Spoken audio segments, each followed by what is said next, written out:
আসসালামু আলাইকুম রহমতুল্লাহ। Covid innovation ক্লাসরুমের পক্ষ থেকে প্রত্যেককে জানাচ্ছি স্বাগতম। তো শিক্ষার্থীবৃন্দ, তোমরা যারা অষ্টম শ্রেণীতে আছো তাদেরকে আজকে নতুন একটি বিষয় নিয়ে আলোচনা করব। তো সেই বিষয়টির নাম হচ্ছে প্যাটার্ন। তো তোমাদের গণিত বিষয়ের যেই ফার্স্ট যে অধ্যায়টি আছে সেটি হচ্ছে প্যাটার্ন নিয়ে আলোচনা করা আছে, যেটা কিন্তু তোমরা এর আগে 6 থেকে অথবা ক্লাস 1 থেকে কিন্তু 7 পর্যন্ত এই প্যাটার্নের কোনো বিষয় তোমরা আগে শিখতে পারো না, বা এরকম একটি অধ্যায় কিন্তু 7 পর্যন্ত কোনো গণিত বইয়ে ছিল না। তো যেহেতু এই অধ্যায়টা তোমাদের জন্য ফার্স্ট অধ্যায় এবং একটি নতুন একটি অধ্যায়, তো অধ্যায়টা তোমাদেরকে ভীতি দিতে পারে, ভয় দিতে পারে। তো আমি বলবো প্যাটার্ন অধ্যায় নিয়ে তোমাদের ভয় পাওয়ার কিচ্ছু নাই। অষ্টম শ্রেণীতে যে কটি অধ্যায় আছে, সহজ যে অধ্যায়গুলো আছে সেই সহজ অধ্যায়গুলোর ভিতরে প্যাটার্ন হচ্ছে একটি। তো প্যাটার্ন নিয়ে আলোচনা করব। তো আলোচনা শুরু করার আগে তোমরা যারা এই মাত্র আমার চ্যানেলে জয়েন করছো তাদেরকে বলবো চ্যানেলটিকে সাবস্ক্রাইব করে বেল আইকনটি অন করে দিবে। আর যারা ইতিপূর্বে চ্যানেলটি সাবস্ক্রাইব করে ফেলেছো তাদেরকে অসংখ্য ধন্যবাদ। তো শিক্ষার্থীবৃন্দ, চলো এখন একটু দেখব প্যাটার্ন জিনিসটা আসলে কি।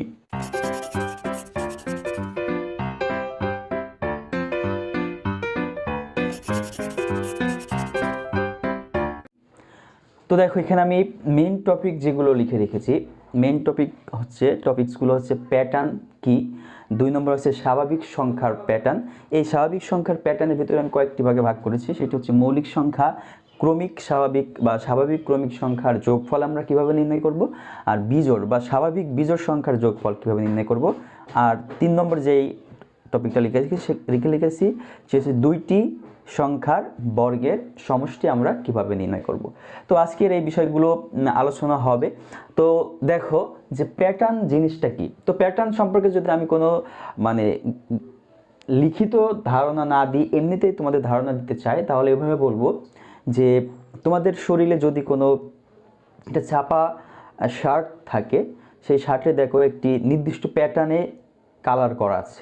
আবার আমরা যদি বলি যে আমাদের যেই সুতা যেগুলো দিয়ে জামাটা তৈরি করা রয়েছে, সেখানেও কিন্তু একটা নির্দিষ্ট প্যাটার্নে তৈরি করা আছে। তো প্যাটার্নটি আসলে এরকম একটা বিষয় যে আমরা বৈচিত্র্যময় এই প্রকৃতি নানা রকম প্যাটার্নে ভরপুর। তার মানে আমাদের প্রকৃতিতে যেদিকেই তাকায় সেদিকেই প্যাটার্ন আর প্যাটার্ন। তো গাণিতিকভাবে যদি প্যাটার্নের সংজ্ঞা দিতে যাই, এভাবে লিখে রেখেছি দেখো যে গণিতে প্যাটার্ন বলতে বোঝায় নির্দিষ্ট পথে বিভিন্ন বস্তুর বা সংখ্যার সমাবেশ বা বিন্যস্ত করা। তার মানে বস্তুকে যদি আমরা একটা সাজিয়ে রাখি বা সমাবেশ করাই বা কি করি, বিন্যস্ত করি, এছাড়া যদি সংখ্যাকে আমরা সাজিয়ে লিখি অথবা সমাবেশ করাই অথবা বিন্যস্ত করি, তাহলে যেই জিনিসটা পাবো সেটি হচ্ছে প্যাটার্ন। তো আমি এভাবে দেখো তোমাদের একটা চিহ্ন দিয়ে বা বস্তু দিয়ে যদি আমি একটা দেখি যে এখানে আমাদের এরকম একটা বস্তু আছে, এটি একটি বস্তু। এরপরে আমরা করলাম কি, এখানে এরকম একটু বস্তু নিলাম, এই তারপরে এখানে থেকে আমরা এইভাবে নিলাম যে এই, এরপরে দেখো এখান থেকে আমরা এটা এভাবে না দিয়ে আমরা এভাবে দিতে পারতাম। দেখো যে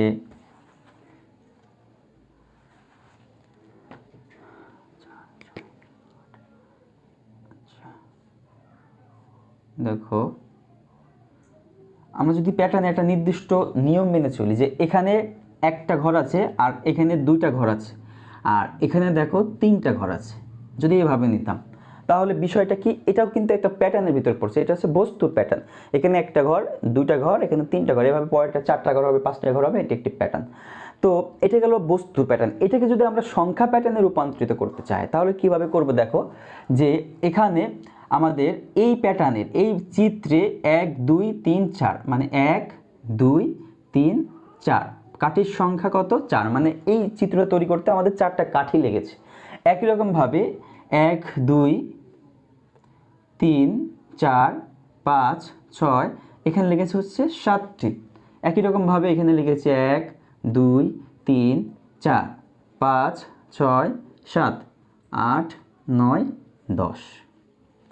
তাহলে একটা বিষয় চিন্তা করে দেখো, এখানে যেই বস্তুগুলো ছিল, একটা চিত্র ছিল, সেই চিত্রে কিন্তু একটা প্যাটার্ন নির্ণয় করছে, একটা নিয়ম মেনে চলেছে।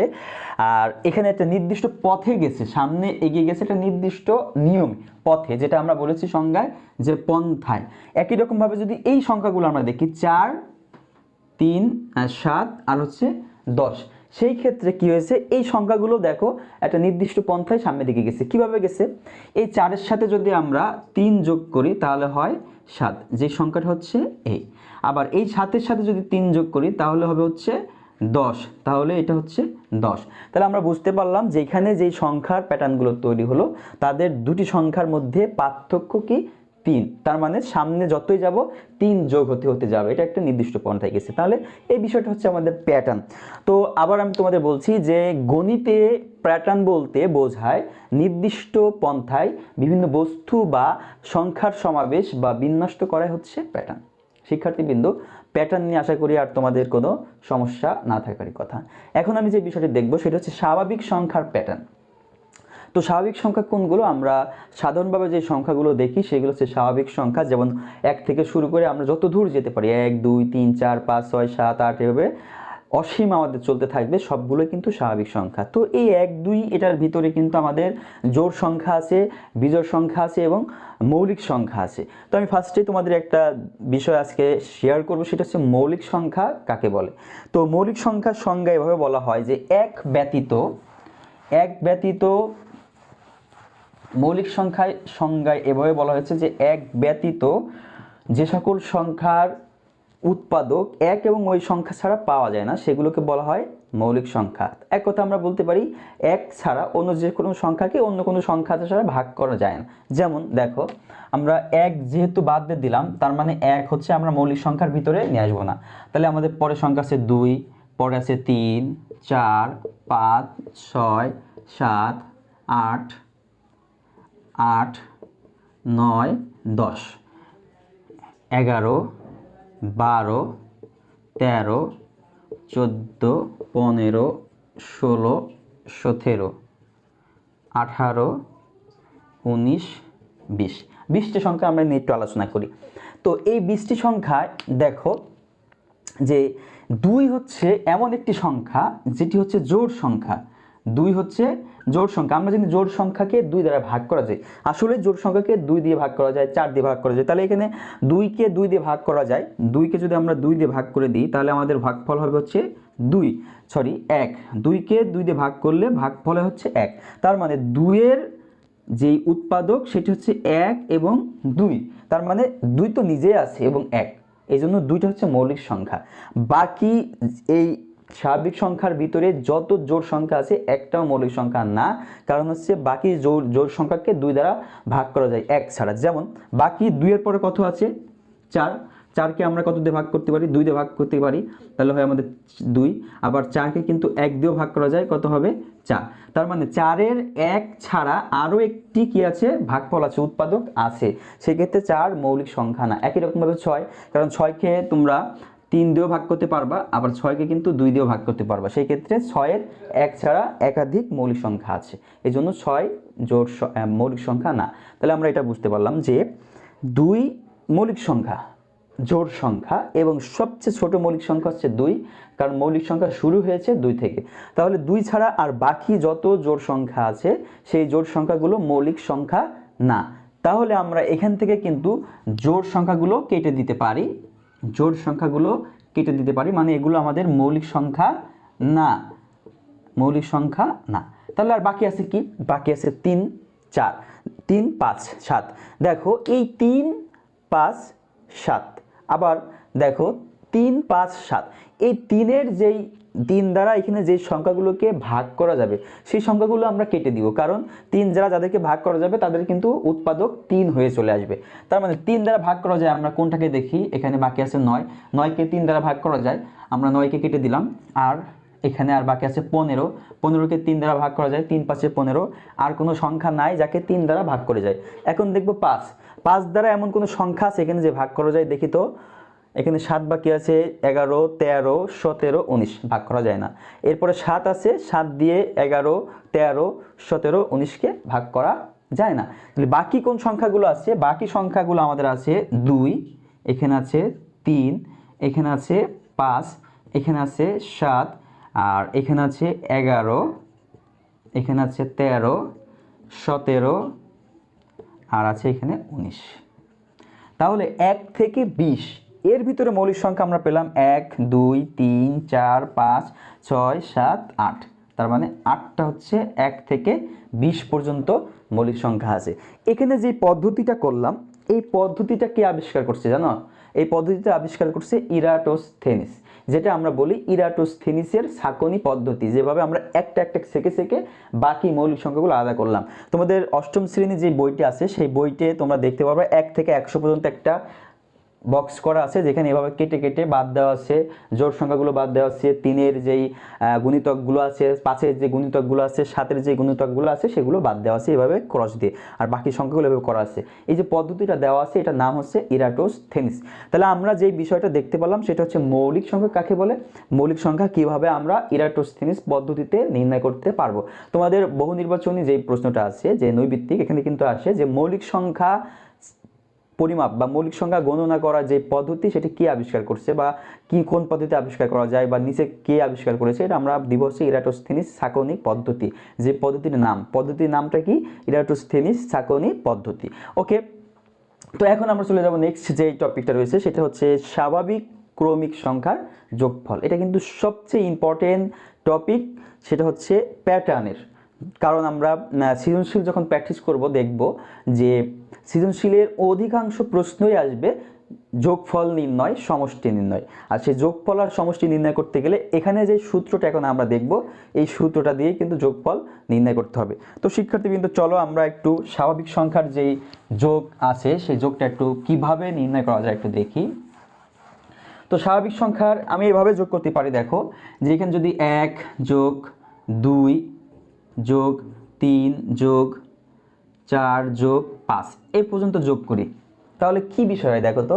যোগ করলে কিন্তু আমি শর্টকাট অল্প কিছু সংখ্যা আছে বলে আমি কিন্তু এখানে যোগ করে দিলে সহজে হয়ে গেল। কিন্তু এখানে 5, আচ্ছা 9, 9 আর 3 12, 13, 14, 15, তার মানে আমাদের 1 থেকে 5 পর্যন্ত স্বাভাবিক সংখ্যার সমষ্টি আসলে কত?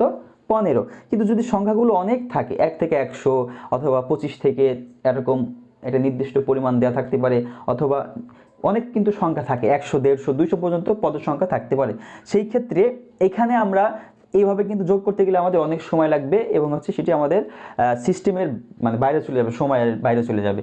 আর এখানে যেই সংখ্যাগুলো আছে আমাদের এই 1, 2, 3, 4 এই জিনিসগুলোকে কিন্তু আমরা বলি পদ সংখ্যা। তাহলে এখানে পদ সংখ্যা আছে 1, 2, 3, 4, 5, এই 5টা পদ সংখ্যার সমষ্টি আমাদের বের হলো 15। তো শিক্ষার্থীবৃন্দ, আমরা এখন যে বিষয়টি দেখব সেটি হচ্ছে ক্রমিক স্বাভাবিক সংখ্যার যোগফল নির্ণয়।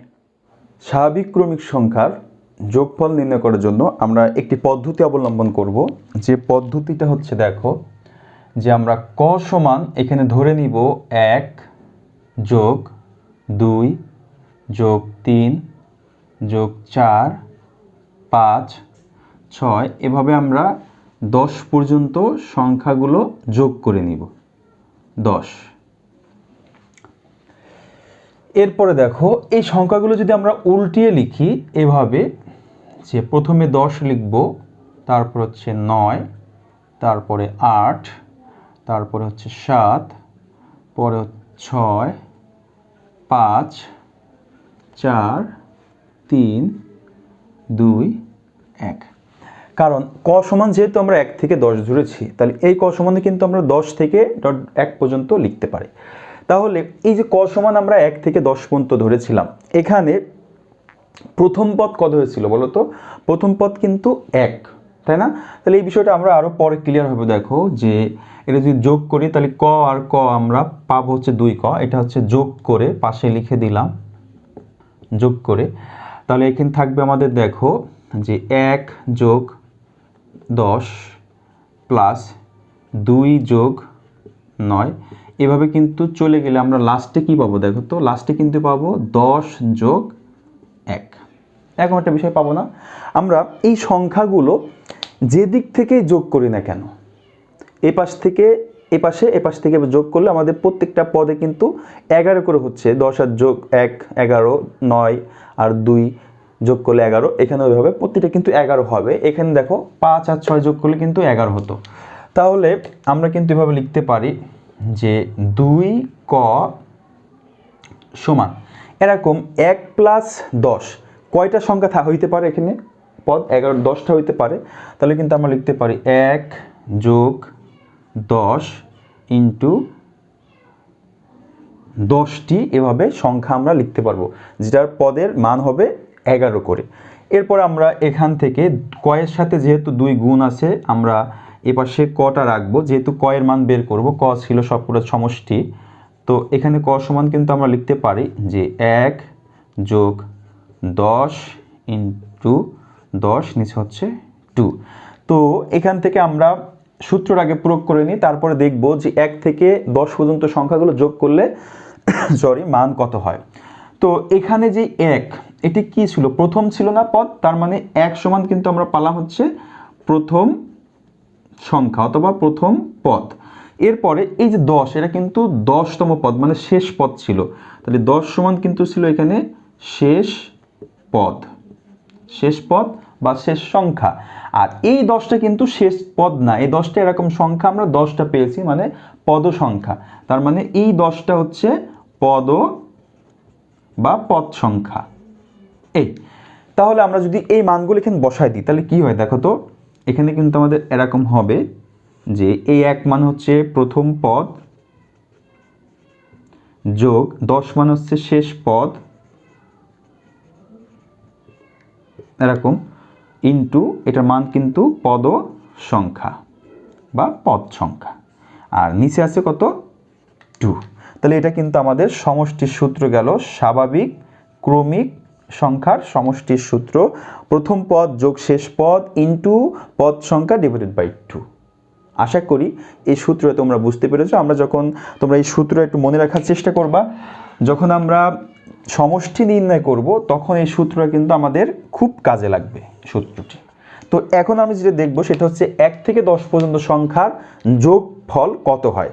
তো এই পাশে একটু দেখি যে 1 আর 10 যোগ করলে হবে আমাদের হবে 11 ইন্টু এখানে আছে 10 আর ভাগ আছে 2, তো এখানে থাকে 11 গুণ এই 2 দিয়ে 10কে ভাগ করলে হয় কত 5, তাহলে আমাদের এখানে থাকে 5, তার মানে আমাদের হবে 5 এর সাথে 11 গুণ করলে 5 11 55, তার মানে 1 থেকে 10 পর্যন্ত সংখ্যার সমষ্টি হচ্ছে 55।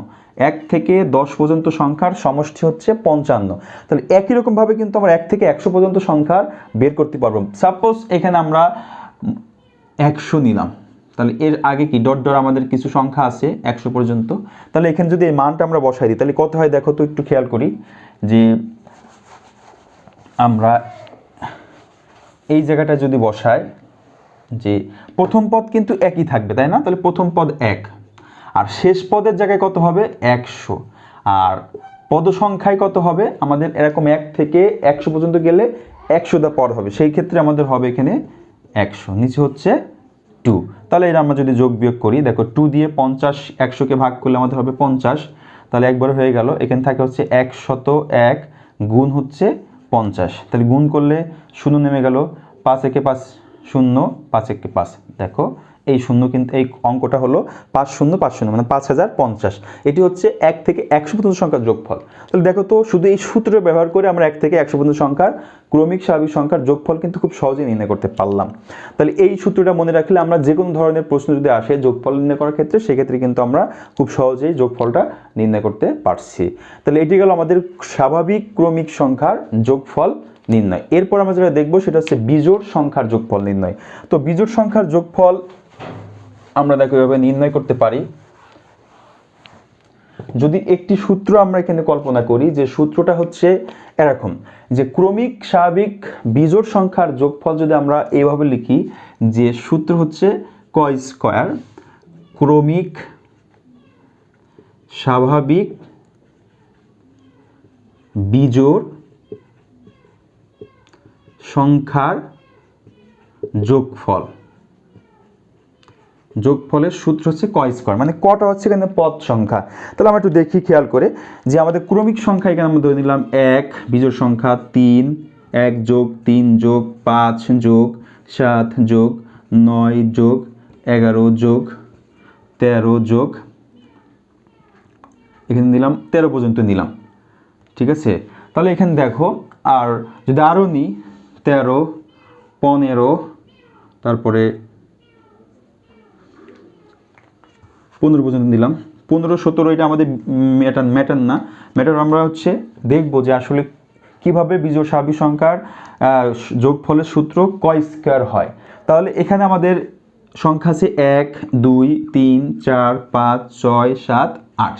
তাহলে এখান থেকে যদি আমরা কয়ের মানটা কত বসাই, 8 বসাই, তার উপর আছে স্কোয়ার, তো আমরা কয়ের উপরে স্কোয়ার মানে 8-এর উপর স্কোয়ার, 8 কত হবে 64। তার মানে এই যে সংখ্যাগুলো আছে এই সংখ্যাগুলো যোগ করলে আমাদের হবে হচ্ছে 64। এটি কিন্তু কোন প্রক্রিয়ায় করলাম, যে ক্রমিক স্বাভাবিক বিজোড় সংখ্যার যোগফল কয় স্কয়ার সূত্র দিয়ে। আর কটা হচ্ছে পদ সংখ্যা, তো আমাদের এখানে পদ ছিল হচ্ছে 8টি, 8-এর উপর স্কোয়ার দিয়েছি, তাহলে আমাদের হলো 64। তো এটি হচ্ছে ক্রমিক স্বাভাবিক বিজোড় স্বাভাবিক সংখ্যার যোগফল নির্ণয়ের পদ্ধতি। এরপর লাস্ট আজকে যে টপিকটা নিয়ে আলোচনা করব সেটা হচ্ছে দুটি সংখ্যার বর্গের সমষ্টি। শিক্ষার্থীবৃন্দ, এটি একটি ইম্পর্টেন্ট টপিক, যেটা তোমরা বুঝতে অনেক সমস্যা হয়, মনে হয় যেন জটিল একটি বিষয়, কিন্তু বিষয়টা কিন্তু জটিল না। যদি আমরা সিস্টেমে এটা দুটি সংখ্যার বর্গের সমষ্টি নির্ণয় করি, সিস্টেমে করি, একেবারে সহজ। তো দেখো, আমরা যদি এখানে 5 একটা সংখ্যা নিই, এটার দুইটি সংখ্যার বর্গের সমষ্টি নির্ণয় মানে হচ্ছে 5টাকে আমরা এমন দুটি সংখ্যায় বিভক্ত করব যাদের বর্গ করলে যোগ করলে আবার কত হবে, 5 হবে। তাহলে এই সংখ্যাটা আমরা কিভাবে নির্ণয় করব, দেখো তোমরা ফার্স্ট যে কাজটা করবা সেটা প্রথমেই 1 নিবা। তো 1-এর উপর স্কোয়ার দিলে কত হয়, 1-এর উপর স্কোয়ার দিলে 1 হয়। তাহলে 5 হইতে আর কত সংখ্যা লাগে, 4 লাগে, কারণ 4 আর 1 কত হয়, 5 হয়। তাহলে এখন আমরা দেখব 4-এর কোনো বর্গমূল সংখ্যা আছে কিনা। অবশ্যই আছে, 4-এর 2-এর উপর স্কোয়ার দিলে 4 হয়, আর 1-এর উপর স্কোয়ার দিলে 1 হয়। সেই ক্ষেত্রে কিন্তু আমরা 2-এর উপরে স্কোয়ার দিয়ে দিলাম, এটা আমাদের হয়ে গেল কি 4। তাহলে 4 আর 1 5 হয়ে গেল। বিষয়টা একেবারে সিম্পল, সহজ বিষয়। তো একই রকম যদি আমরা আরেকটি সংখ্যা নিই, যে 8, দেখো যদি আমরা 8 নিই, তাহলে প্রথম আমরা 1 নিব। দেখো 1 নিলে 1-এর উপর স্কোয়ার দিলে 1 হয়, তাহলে আমাদের থাকে কত, 7। 7-এর কোনো বর্গমূল সংখ্যা নেই। এরপর আমরা দেখব হচ্ছে 2 নিব, তো 2-এর উপরে স্কোয়ার দিলে কত হবে, 4। তাহলে আর 8 হতে আরও লাগে হচ্ছে 4, তার মানে 4-এর যেহেতু বর্গমূল সংখ্যা আছে, এই 4-এর কিন্তু বর্গমূল সংখ্যা আছে। 2-এর উপর 2 দিলে 4 হয়, একই রকমভাবে 2-এর উপর 2 দিলে 4 হয়। তার মানে 8 সমান আমরা লিখতে পারবো 2 স্কোয়ার প্লাস 2 স্কোয়ার, মানে হচ্ছে 2-এর বর্গমূল 2 বর্গমূল। এটাও কিন্তু করা গেল। একই রকমভাবে আরেকটা সংখ্যা আমি নিই, দেখো একেবারে সহজ একটি সংখ্যা 10। তোমরা একটু ট্রাই করে দেখো, প্রথমে 1 নাও, 1-এর উপর স্কোয়ার দিলে হলো কত, 1। তাহলে 10 হতে আর বাকি আছে কত, 9। 9-এর কোনো বর্গমূল সংখ্যা আছে, অবশ্যই আছে। কত আছে, কারণ 3-এর উপর স্কোয়ার দিলে কত হয়, 9। তাহলে আমরা 3-এর উপর স্কোয়ার দিয়ে দিলাম, 9 হয়ে গেল। এটি হচ্ছে দুটি সংখ্যার বর্গের সমষ্টিভাবে তোমরা নির্ণয় করতে পারো। একটা তোমাদের এখন সংখ্যা আমি দিই, দেখি পারো কিনা। 50।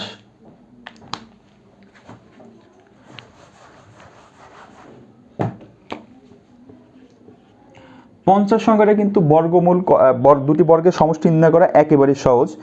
এটি দুটি পদ্ধতিতে করা যায়। যেমন প্রথমে আমরা 1 নিলাম, 1-এর উপর স্কোয়ার দিলে কত হবে, 1। তাহলে 50 হইতে আর বাকি থাকে কত, 49। তাহলে 49 যদি বাকি হয়, 49 বর্গমূল সংখ্যা আছে, 49-এর বর্গমূল সংখ্যা আছে 7, কারণ 7-এর উপর স্কোয়ার দিলে কত হয়, 49 হয়। তাহলে আমরা এখানে 7-এর উপর স্কোয়ার দিলাম। এরপরে অন্য পদ্ধতি কি, আমরা 5-এর উপর স্কোয়ার দিলে কত হয়, 25। তাহলে আর 25 হতে কত লাগে, আরও 25, 50 হতে 25 লাগে। সেক্ষেত্রে 5-এর উপর স্কোয়ার দিলেও 25 হয়, 5-এর উপর স্কোয়ার দিলে 25, 25 25 যোগ করলে 50।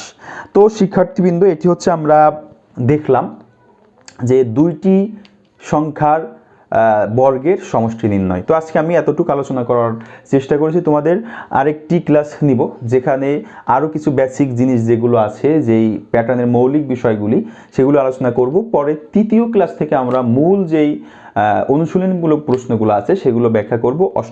অষ্টম শ্রেণীর জন্য প্রথম অধ্যায়। তো শিক্ষার্থীবৃন্দ, আশা করি প্যাটার্নে যেই বেসিক যে ধারণা প্রথমগুলো ছিল আশা করি তোমরা বুঝতে পেরেছো। তো আমি আরেকটু তোমাদের ট্রায়াল দেওয়ার চেষ্টা করি। প্যাটার্ন সংখ্যা ছিল, প্যাটার্ন কি? তো প্যাটার্ন আমরা এখানে লিখেছিলাম যে গণিতে প্যাটার্ন বলতে বোঝায় নির্দিষ্ট পন্থায় বিভিন্ন বস্তু বা সংখ্যার সমাবেশ অথবা বিন্যস্ত করা। তো এটা আমরা দেখেছিলাম। এরপর স্বাভাবিক সংখ্যার প্যাটার্ন, মৌলিক সংখ্যা ইরাটোস্থিনিস পদ্ধতিতে দেখেছিলাম, ছাঁকনি পদ্ধতি। তো মৌলিক সংখ্যা কিন্তু 2 থেকে শুরু হয়েছে, 1 ছাড়া। তো 2 হচ্ছে সবচেয়ে ছোট মৌলিক সংখ্যা, এর পরবর্তী 3, 5, 7 এভাবে আছে। এরপর হচ্ছে স্বাভাবিক ক্রমিক সংখ্যা যোগফল নিলে যেটা আমরা দেখলাম যে যোগফল সমান হচ্ছে প্রথম পদ যোগ শেষ পদ ইন্টু পদ সংখ্যা ডিভাইডেড বাই 2। আর বিজোড় স্বাভাবিক সংখ্যার বা বিজোড় স্বাভাবিক সংখ্যার যোগফলের সূত্র দেখলাম ক স্কোয়ার, কটা হচ্ছে পদ সংখ্যার মান, আর দুটি সংখ্যার বর্গের সমষ্টি আমরা এই পদ্ধতিতে বের করা শিখলাম। শিক্ষার্থীবৃন্দ, যদি ক্লাসটি ভালো লেগে থাকে অবশ্যই লাইক এবং কমেন্ট দিয়ে তোমরা জানাতে পারো যে ক্লাসটি কেমন লেগেছে, কারণ ক্লাসটি যদি তোমরা লাইক কমেন্ট বেশি করো তাহলে পরবর্তী ক্লাসটা আরও সুন্দরভাবে নেওয়ার জন্য আমি উৎসাহ পাবো। আর শিক্ষার্থীবৃন্দ, আজকে যারা আমার চ্যানেল নতুন আছো তারা অবশ্যই চ্যানেলটিকে সাবস্ক্রাইব করে নিবে এবং বেল আইকনটি অন করে দিবে, কারণ পরবর্তী ক্লাসটা সবার আগে তোমরা যেন নোটিফিকেশন পেয়ে যাও। তো আজকে এই পর্যন্ত শেষ করব। পরবর্তী ক্লাসের জন্য সবাইকে আমন্ত্রণ জানিয়ে শেষ করছি। আল্লাহ হাফেজ।